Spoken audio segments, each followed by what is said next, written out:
Ka-chow! There are 4 bolts holding the air cleaner box on. I recommend using an 8mm socket instead of a Phillips head screwdriver so you don't strip the bolt heads. Be careful when working near the battery, as you don't want anything metal to touch the battery terminals. The screws stay attached to the airbox lid.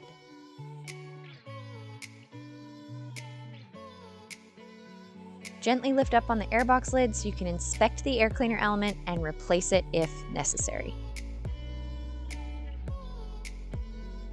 There's a circle at the bottom that the filter fits into so that it doesn't move around. Put all the cables and attachments back on that may have fallen off the airbox lid while you were moving it around.